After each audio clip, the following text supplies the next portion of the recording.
mengucap Bismillahirrahmanirrahim. Saya melepas pergeseran pasukan Satbrimob Polda Sumsel menuju daerah operasi di Provinsi Aceh. Bismillahirrahmanirrahim.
Bentar Mas.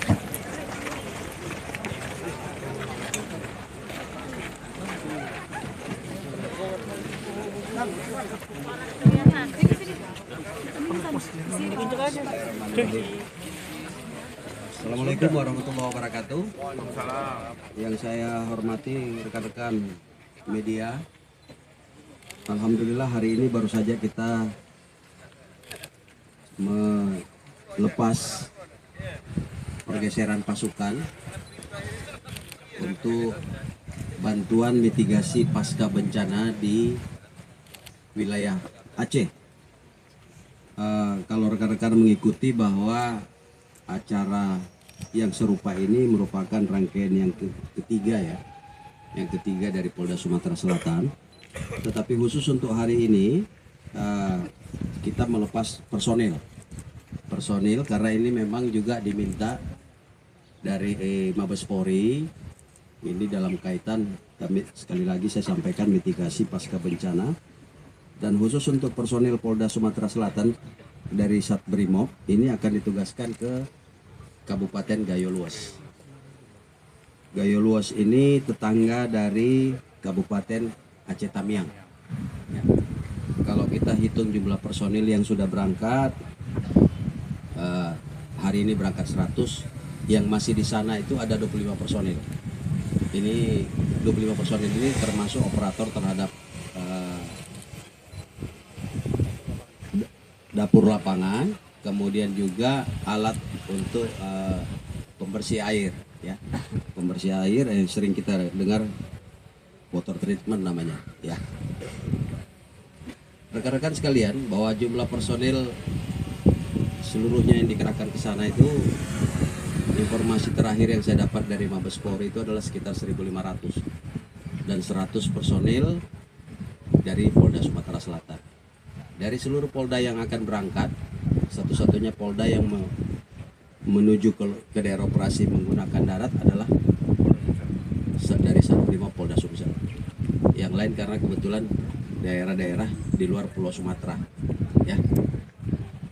Saya kira itu rekan-rekan yang Estimasi waktu berapa lama ini Jenderal? Kalau kemarin kita melihat rombongan kedua yang rekan-rekan juga saksikan, itu kurang lebih 3 malam 4 hari sampai di Medan.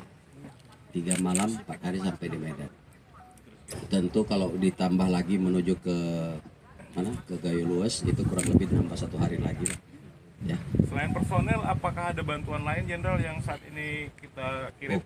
Kalau yang bentuknya bantuan baik makanan, sandang, pangan, itu sudah duluan. Khusus kali ini adalah untuk personil, untuk membantu mitigasi pasca bencana. Tentu personil kita ini kita lengkapi juga dengan berbagai sarana dan prasarana. Jangan sampai nanti tujuannya membantu malah harus dibantu. Ya, rekan-rekan. Jenderal, spesifiknya tugasnya nanti apa di lapangan nanti?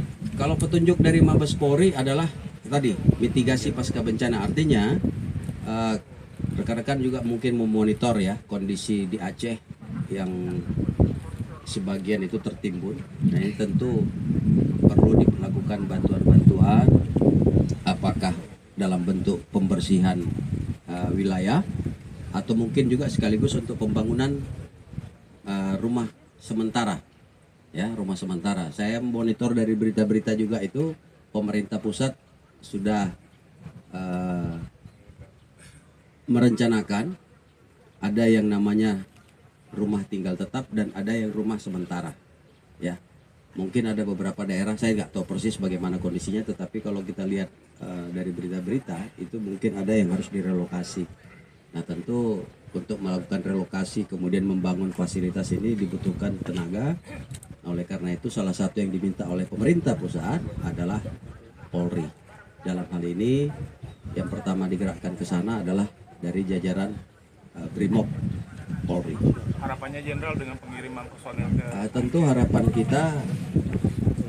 kita bersyukur bahwa Polda Sumsel menjadi salah satu bagian yang ikut berperan di dalam proses mitigasi pasca bencana khususnya di wilayah Aceh. Oleh karena itu kepada personil saya yang berangkat, saya berpesan tetap jaga kesehatan. Jangan sampai nanti sampai di sana malah perlu dibantu gitu. Tapi padahal tugasnya adalah khusus untuk membantu warga yang tertimpa bencana. Ya. kemanusiaan juga ini Iya. Jenderal ya. Iya. Untuk perintahnya begitu tadi malam kita terima perintah itu sementara terhitung 30 hari. Ya, 30 hari. Tapi bisa saja diperpanjang. Karena ini kalau kita belajar dari beberapa peristiwa sebelumnya, ini proses rehabilitasi dan rekonsiliasi tentunya ya. Ya. Pasca bencana. Oke. Saya kira gitu rekan-rekan. Terima kasih. Assalamualaikum warahmatullahi wabarakatuh.